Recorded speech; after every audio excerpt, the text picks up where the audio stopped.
একটা ছোট্ট শহরের এক দম্পতি রাজু ও মিতা। তারা একে অপরকে গভীরভাবে ভালোবাসে, কিন্তু রাজুর একটা স্বভাব ছিল, সে খুব সন্দেহপ্রবণ। মিতা সারাদিন ঘরের কাজ আর বাগানে সময় কাটাতো। রাজু অফিস থেকে ফিরে সবসময় খেয়াল করত মিতা যেন কিছু একটা লুকাচ্ছে। একদিন রাজু বাড়িতে ফিরে মিতার হাতে একটা পুরনো ডায়েরি দেখতে পেল। ডায়েরিটি নিয়ে সে সন্দেহ করতে শুরু করলো। মিতাকে সরাসরি কিছু না বলে সে রাতের বেলা ডায়েরি খুলে দেখল।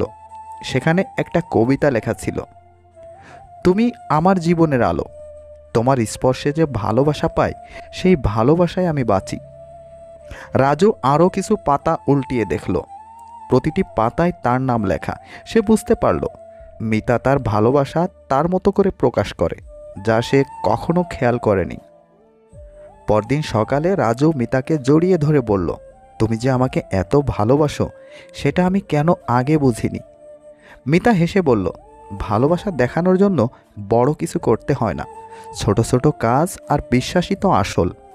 রাজু সেদিন থেকে শপথ করল সে মিতার প্রতি কখনো সন্দেহ করবে না।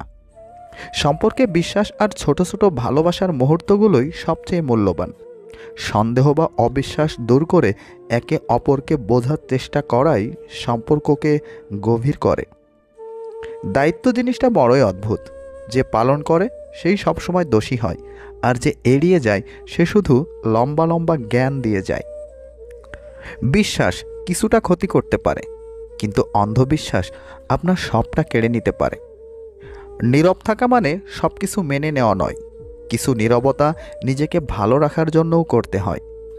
খাবার যতই দামি হোক, পচে গেলে যেমন তার কোনো দাম থাকে না, তেমনি মানুষ যতই শিক্ষিত হোক না কেন, মনুষ্যত্ব না থাকলে তার কোনো দাম থাকে না।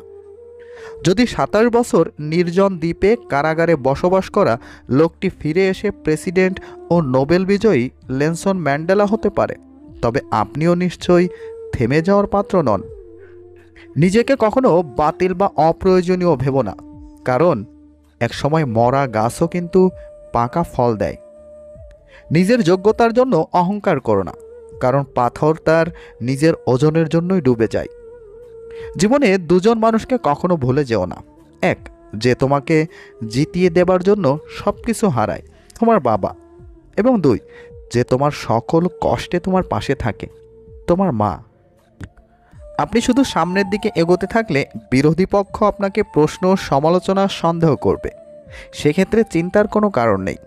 পিছে লোকে কিছু বলে এই নীতিতে কান না দিয়ে এগিয়ে চলুন, তাতে আপনার আত্মবিশ্বাস আরও বাড়বে। সবসময় মনে রাখবেন, আপনি ভালো কিছু করেন বলেই লোকেরা আপনাকে নিয়ে এত কিছু বলাবলি করছে। তাই পিছনের দিকে না তাকিয়ে সামনের দিকে এগিয়ে চলুন, সফলতা আসবেই। সফলতার পিছনে ছুটো না, যোগ্যতা অর্জন করো, দেখবে সফলতা তোমার পিছনে ছুটবে। মা হলো পৃথিবীর একমাত্র ব্যাংক, যেখানে আমরা আমাদের সব দুঃখ কষ্ট জমা রাখি এবং বিনিময়ে নিই বিনা সুদে অকৃত্রিম ভালোবাসা। জীবনের সবচেয়ে বড় জয় হলো এমন কিছু করে দেখানো যা ভেবেছিল তুমি কখনোই করতে পারবে না। সাফল্যের 3টি শর্ত: অন্যের থেকে বেশি জানুন, অন্যের থেকে বেশি কাজ করুন এবং অন্যের থেকে কম আশা করুন। অযোগ্য মানুষেরাই সবসময় জোর করে সবার মাঝে গ্রহণযোগ্যতা পাওয়ার চেষ্টা করে। অতি প্রত্যাশা সবসময় হতাশায় পরিণত হয়। কখনো অতি প্রত্যাশা করবেন না। প্রত্যাশা করার আগে নিজের যোগ্যতা সম্পর্কে নিশ্চিত হন, তারপর যোগ্যতা অনুযায়ী প্রত্যাশা করুন। অল্প বয়সে কাউকে পাওয়ার আশায় নিজের জীবন নষ্ট করো না। তুমি নিজের মতো করে তোমার জীবন সাজাও। সময় বলে দেবে তুমি কার হবে এবং কে হবে তোমার।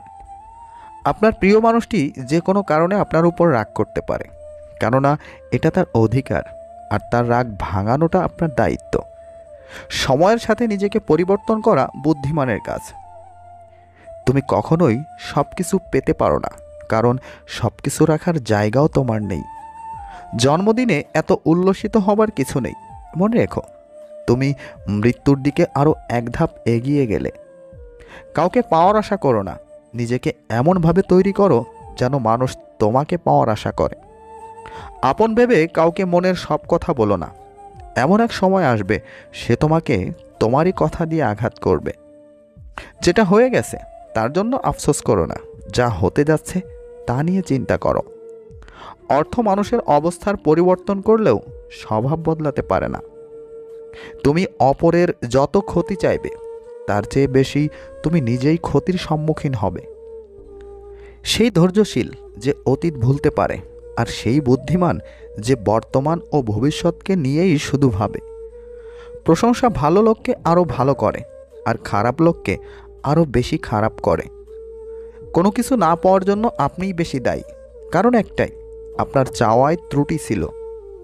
এমন কাজ করো তুমি যাতে হাসতে হাসতে মরো, কিন্তু জগৎ তোমার জন্য কাঁদবে। যে ব্যক্তি কোনো ভুল করে না সে কখনো নতুন কিছু শিখতেও পারে না। সাফল্য দেরিতে আসলেও ঠিকই আসবে, কিন্তু তোমাকে তার জন্য অবিরাম পরিশ্রম করে যেতে হবে। কেউ যদি তোমার জীবন থেকে সরে যেতে চায় তবে তাকে যেতে দাও, কখনো বাধা দিও না। মনে রাখবেন, নদীর স্রোতও কিন্তু বৃষ্টি হয়ে ফিরে আসে। তুমি তোমার ভবিষ্যৎ পরিবর্তন করতে পারবে না, কিন্তু অভ্যাস পরিবর্তন করতে নিশ্চয়ই পারবে, এবং সেই অভ্যাসই তোমার ভবিষ্যৎ পরিবর্তন করে দেবে। সমস্যা তোমাকে থামিয়ে দেওয়ার জন্য আসে না, বরং পথ দেখানোর জন্য আসে। ভাগ্য বলে কিছু নেই, যা আছে তা হলো কর্মের ফল। কখনো হতাশ হও না। জীবনে পাওয়া কোনো এক মুহূর্তের কষ্টটাই একসময় সবচেয়ে বড় শক্তি হয়ে দাঁড়াবে। একটা ভালো দিন পাওয়ার জন্য তোমাকে অনেকগুলো খারাপ দিনের সাথে লড়াই করতে হবে। যদি কেউ কোনো দিনও তোমাকে ছোট করতে চায়, তাহলে ভেবে নিও তুমি তার থেকে অনেক উপরে আছো। যাদের নিজের কোনো যোগ্যতা থাকে না তারাই অন্যদের নিয়ে বেশি সমালোচনা করে। চেষ্টা কখনো ছাড়া উচিত নয়, কারণ চাবিগুচ্ছের শেষ চাবিটিও কিন্তু তালা খুলতে পারে। ব্যর্থতাকে নিয়ে চিন্তা করবেন না, কারণ আপনাকে একবারই মাত্র সঠিক হতে হবে। যদি সুযোগটি নক না করে তবে একটি দরজা তৈরি করুন, নিঃশব্দে কঠোর পরিশ্রম করুন। আপনার সাফল্যে যেন আওয়াজ না হয়। সাফল্য ব্যর্থতা দুটোই একে অন্যের প্রতিরূপ, কখনোই একটা ছাড়া আরেকটা পাওয়া সম্ভব না। কাল থেকে যদি কিছু করতে হয় তবে কাল নয়, আজ থেকেই শুরু করো। খারাপ সময় জীবনে আসবে, কিন্তু অপেক্ষা করতে শিখে গেলে ভালো সময়ও তোমার আসবেই। কোনো কিছুই চিরস্থায়ী নয়, তাই কোনো কিছুর উপর মিথ্যা মোহ করো না। তোমার স্বপ্ন আর আমার স্বপ্নের মাঝে দাঁড়িয়ে আছে কেবল একটি জিনিস, সেটি হলো অজুহাত। যে মুহূর্ত থেকে তুমি নিজেকে অজুহাত দেখানো বন্ধ করে কাজ শুরু করবে, সেই মুহূর্ত থেকে তোমার স্বপ্ন থাকবে না, সেটা বাস্তবে পরিণত হবে। জীবন মানে নিরন্তর ছুটে চলা, পদে পদে বাধা বিপত্তি প্রতিকূলতায় রক্তাক্ত ক্ষত বিক্ষত হওয়া, সে ক্ষত মুছে আবার প্রবল আগ্রাসে ঝাঁপিয়ে পড়া, সংগ্রাম এবং সাফল্য। এই তো জীবন। অন্যের ভালো দিকগুলো খুঁজতে গেলেই নিজের সেরাটা বের করে আনা যায়। ভিডিওর একটি কথাও যদি আপনার কাছে ভালো লেগে থাকে তাহলে প্লিজ এই ভিডিওতে লাইক দিন। আর এই ধরনের ভিডিও নিয়মিত এই চ্যানেলে পেতে চাইলে চ্যানেলটি এখনই সাবস্ক্রাইব করে আমাদের সাথেই থাকুন। ভালো থাকুন, ভালো রাখুন। আল্লাহ হাফেজ।